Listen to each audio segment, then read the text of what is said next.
what's going on, guys? Alex here with TFL Bike. I'm here in California with the all-new 2022 Yamaha XSR900. Let's get it out on the road, see what it's like.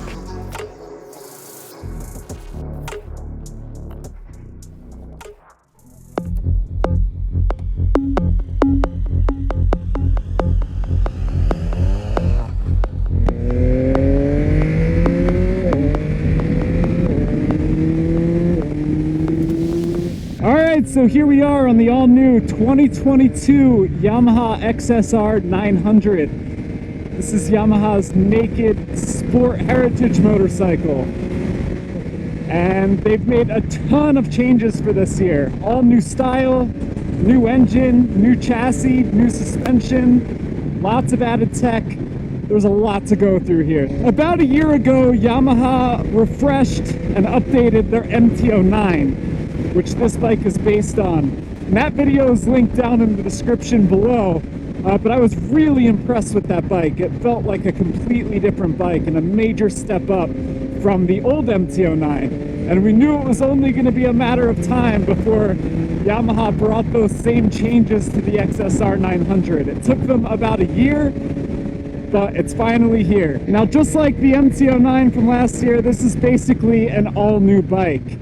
Yamaha says that 90% of the parts are all new, so very little carryover from the old model to this one. This gets the same frame as the new MT-09, so all the geometry changes we saw on that bike make its way to this. And what that means is you get a bike that's just a little more predictable. One of the big complaints with the previous generation was that it was a little twitchy, and you never really knew exactly what it was going to do, but they really fixed that with the new MT-09, and it feels even better on this bike.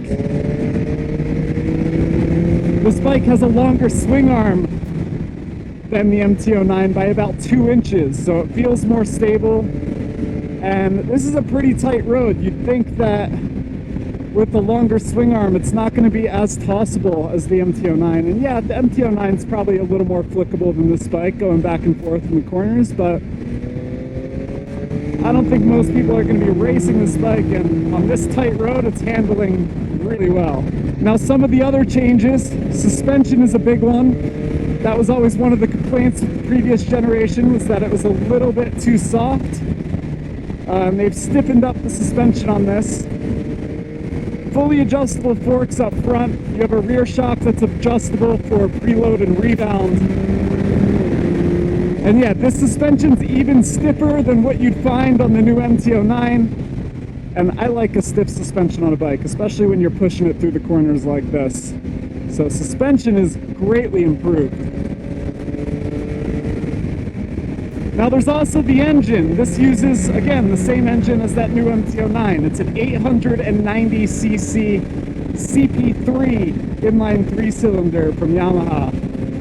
Displacement was bumped up for this year, so instead of the old 847cc motor, you now have an 890cc motor, and it makes a little more power than the old one, about 117 horsepower compared to the old one of about 114 or 115, and a 6% increase in torque as well. So 68 foot-pounds on this new bike compared to 64 foot-pounds on the old bike. Tuning, fueling, gearing, all completely identical from this to the new MT-09 to the Tracer 9. So you get the same motor in all three of those bikes. First and second gear are a little bit taller in this new motor, which just makes this a little more comfortable for getting around town. The other big change is the tech package. The old XSR900 got traction control, it got ABS, and it got ride modes. This gets all that, but now the traction control and the ABS are lean sensitive thanks to a 6-axis IMU. And you also now, because of that IMU, have wheelie control, which Yamaha calls wheel lift control. And you have slide control too. And there's 4 different ride modes which you can cycle through. I'm in ride mode 2, which is the second fastest. And I'm in TCS mode 1, which has the lowest amount of intervention. But there's a lot of customizability there too. Now my favorite part of the tech package is the quick shifter. It comes standard on all these bikes now, and it's an up and down quick shifter, so you can rock through the gears wide open throttle without touching the clutch. Once you start using the quick shifter, it's really hard to go back the other way. It's a great piece of tech.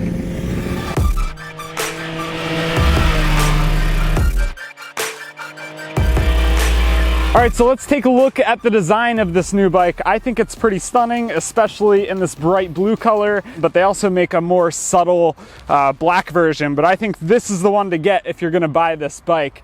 It's made to look like an old 80s GP bike, so you've got this really flat and wide tank. It's also a pretty long tank. The distance from the bars to the seat is pretty far. And then you've got a bunch of different parts that are drilled out to look like an old race bike, like the headlight bracket, the fork caps, and then you come to the rear seat and this screams GP bike with this big hump on the back. I really like the yellow stitching that goes into this bike, a lot of contrast. Also, you have a bright yellow rear shock, which is pretty cool. I just think it's a really good looking bike. I would, if I were Yamaha, offer some sort of cowl that you can put over the seat, maybe bolt into these little bolts here. But I think that is a really cool accessory that Yamaha should offer. There's also some people that were saying they want belly pans and fairings, so hopefully some of that stuff will come in the future and you can really customize the look of this bike. There's a couple cool design elements on this bike that I wanted to point out. So these little side covers right here use quarter turn fasteners like you would find on a race bike, which is pretty nifty. Also, this is a pretty cool design for the passenger peg. Most bikes have a bar that stick out like that, and then the peg folds in and out from here. The entire assembly swings in and out, and that really just cleans up the rear end of the bike. There's not much there. Of course, you've got this crazy ugly rear fender, but most people rip those off anyway, and once you do, you will have a really clean looking tail section, especially because the exhaust is tucked completely under the bike right there. It's not the best looking exhaust in the world. It's kind of a little bit ugly, but it's pretty hidden. You've also got full LED lighting on this bike, turn signals included, and just a lot of high quality parts. The emblems are not just like a sticker, they're actually cut out. You have a really cool XSR badge there. So definitely an attention to detail was put into this bike. I especially like, you know, just the small things. I mentioned the quarter turn fasteners, the yellow stitching, these little bolts on the seat that are drilled out to match the fork caps. So all in all, I think it's a really good looking bike, especially with the gold forks and the gold wheels.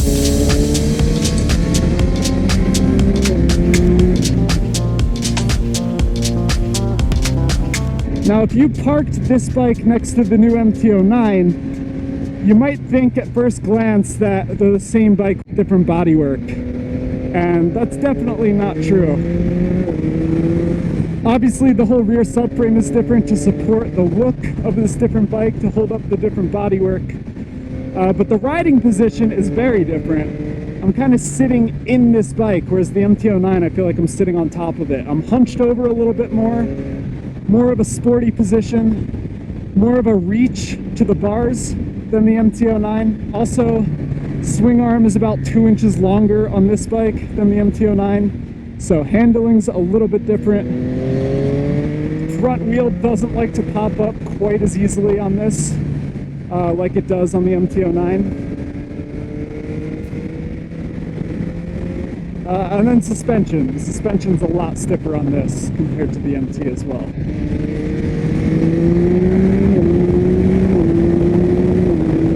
That quick shifter is awesome. Also, this bike now has cruise control, so you can turn it on right there at the left handlebar, hit the set button, green light comes on the dash. I can adjust my speed with the plus and minus toggles here. Now I can give my right hand a little bit of a break while we're on this nice straight bit of road.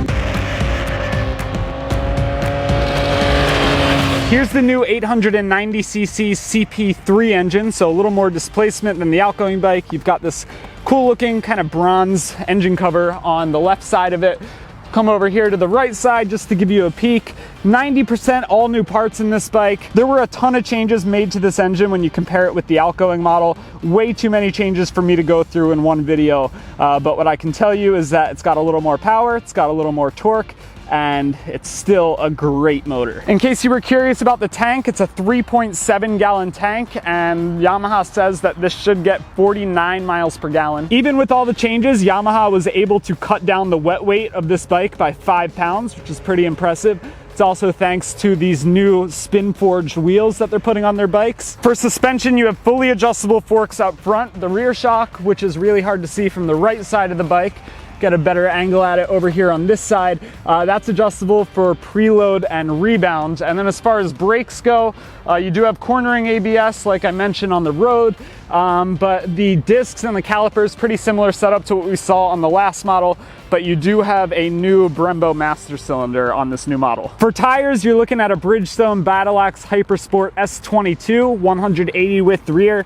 and this tire is great. I had no complaints with it in the canyons today, and for most people on the road, this tire is more than enough. One thing I'm really not a big fan of with these Yamaha bikes, my MT-09 is the same way, is the key to take off the rear seat is under the seat, and what happens is you end up leaving it under there all the time and then searching your garage for the seat or for the key. But what I wanted to show you was under the seat, because I think people have questions about this. Not everyone is a fan of this bump look in the back. When I did see it in person, the hump in the back looks a lot smaller than it does online, so if you're not a fan of it and you haven't seen the bike in person, definitely go look at it. But I wanted to pull it off so you can see how hollow it is under there. And then if you look at the bike without the seat, it's pretty flat. So if you're not a fan of that kind of race-inspired bump in the back of the seat, not a problem. Hopefully soon there will be aftermarket seats available, and it should clean up the look of the bike. I think it looks great, but I know some people were complaining about it. So I wanted to show you that there is room under the seat to put an aftermarket seat. There's no like frame that goes into this bump. I also wanted to point out this, a little weird. You can see where the tank actually mounts to the frame right there. And if you peel it back a little bit, you can see it's like glued in. So that doesn't scream quality to me, but that's really one of the only complaints I have with this bike. I don't like it's not even the look of this section. It's just that this black rubber piece is exposed. I'm not a fan of that. I'm not a fan of where the key went. And that's really it. I mean, there's not a whole lot I disliked about this.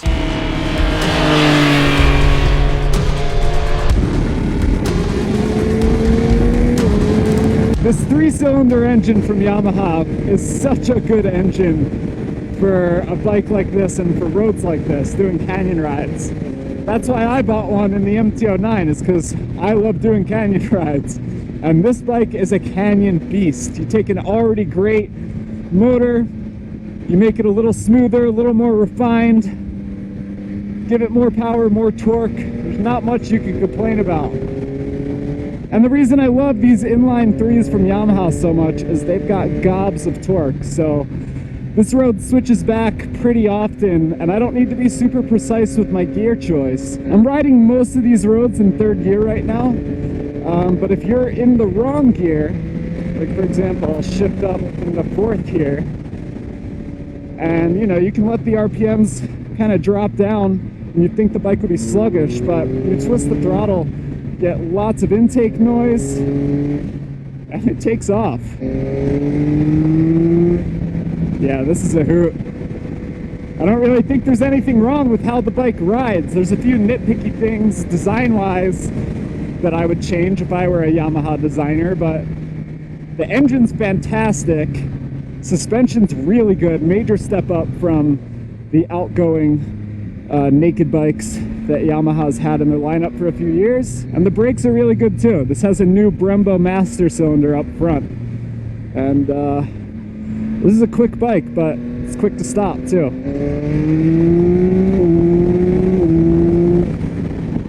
I said the same thing when I reviewed the MT-09, but holy cow, does this bike corner well. Major step up from what they used to do on these bikes. The frame's all new and the headstock's been lowered a little bit, so the steering geometry is quite a bit different than what you'd find on last year's XSR900. And I'm a big fan of it. The combination of the new revised front end and the longer swing arm in the back really makes this a stable bike in the corners.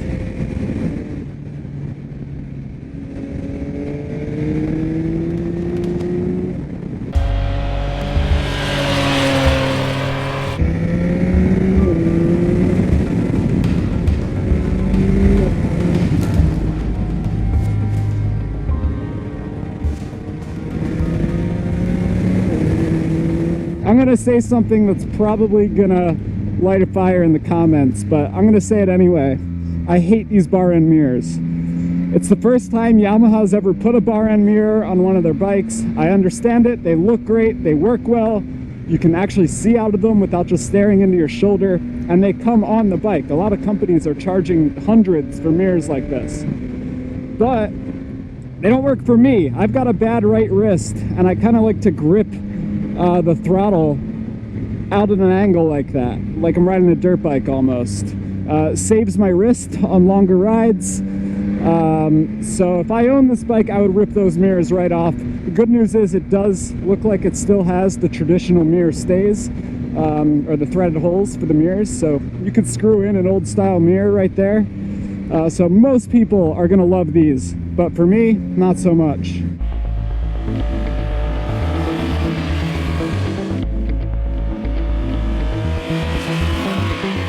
Okay, and now for tech. I'll power the screen up here. This is a 3.5-inch TFT display, same exact one you'll find on the MT09.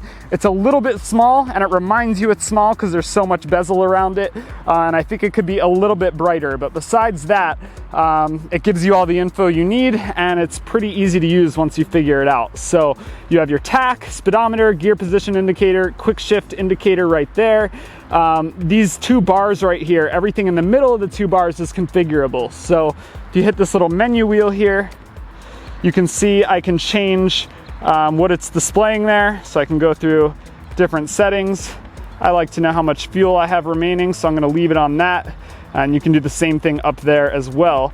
Now, right here, you'll see the different modes. So there's TCS mode and there's D mode, and they're two different things. So TCS mode is your traction control mode, and that is going to control everything basically. Your traction control, your wheel lift control, and your slide control. You can turn it completely off, or you can have less intervention or the most intervention. If you hit the mode button right here, that'll swap the TCS and the D modes. So now D mode is bigger, and now I can adjust the D mode between 1, 2, 3, and 4. That's basically your power level. So full power, little bit tamed down, really tamed down for like rain or something, and then really, really tamed down maybe for a new rider or someone who's less comfortable, or if the weather's real bad or you're really tired, whatever it may be. There's more you can do with this though. So if you pop into the menu here, you got to go down to settings. And the jog wheel's a little bit hard to use, especially with gloves on. Sometimes when you go to click it in, it turns down instead of actually clicking in. But in here, you can control your manual TCS setting. So TCS has 3 settings. You can go between, let's see here, 3, 2, and 1. Same thing with slide control and lift control, so you can customize in a TCS M mode instead of using off 1 or 2. And then under vehicle setting, you can also change the BC between 2 and 1. BC is your brake control, 2 is cornering ABS, 1 is straight up and down ABS. And lastly, you have the quick shifter, which you can turn on or off, but I don't know why you'd ever want to do that. Leave it on all the time and use it constantly, because that thing is super fun. So yeah, there's the screen, all the settings, and how to adjust everything. Like I said, once you figure out how everything works and how all the settings interact with each other, it's pretty easy to use. But I do think they need to make some changes to this little jog wheel right here. It is not the easiest thing to click in, especially when you're wearing gloves. Like I said, I would go to click it in and I would end up rotating it down instead.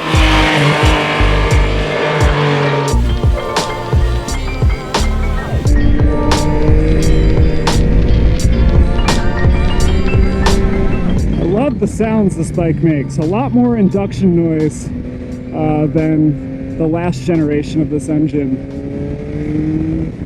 I love that growl sound that comes out of the front of this bike. And you know it's only going to be a matter of time before companies start coming out with aftermarket exhaust for this bike. And that's really going to open her up and make her sound real good.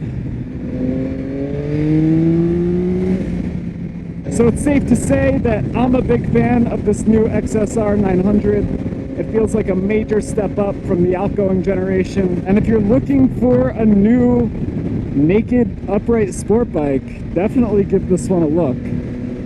There's a reason that the Yamaha Triple has been a very popular choice. among people who want a naked upright bike, and now Yamaha is just making them better and making them look better. They ride better, they're better in every way. I also really love all the tech these bikes are getting. You guys know I'm a big tech nerd, and it's just peace of mind knowing that you have cornering ABS and wheel lift control and slide control. I'm willing to push it a little further than I would on a bike without any of that, because I know if I mess up a little bit, there's a computer system that's going to save my butt. All in all, this is a really fabulous bike. Not much to complain about on it. A few nitpicky things, but it rides really nice, and it feels like a major step up from the old bike. Really good suspension, really good handling, and a great motor, and most importantly in my mind is an unbeatable look. This bike looks so good. For 10 grand, this is a really appealing bike. I think there's a lot of bike here for 10 grand, especially when you look at some of the other $10,000 bikes you can spend your money on. For your 10 grand, you get an absolutely stunning looking motorcycle. I haven't met anyone yet that said they don't like the look of this thing. It is just awesome. And you get an amazing engine too that people have been loving from Yamaha for years, and now they just made it better, made it more refined. You get an awesome suspension system, and you get amazing technology too. Basically the same IMU you get off of the R1, and the R1's a much more expensive bike. You get pretty much all the same tech here. Up and down quick shifter comes standard. Yeah, this is $500 more than the outgoing model, but I think it's justified considering how much extra stuff they threw at this bike. And I think it's well worth 10 grand, but you let me know what you think down in the comments below.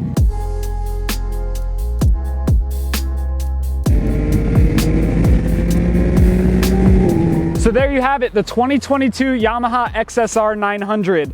I really had a blast on this machine. I was expecting to, because I've always loved Yamaha's triples, and they've made it even better than before. It's got more power now, it feels more refined and smoother, the handling's more predictable, seems like a more solid bike, and I just really think they knocked the look out of the ballpark. I was never a big fan of the look of the old XSR900. It was okay, but this new one screams cool to me, and I might need to add one to my garage and chuck the old MT-09 out of there.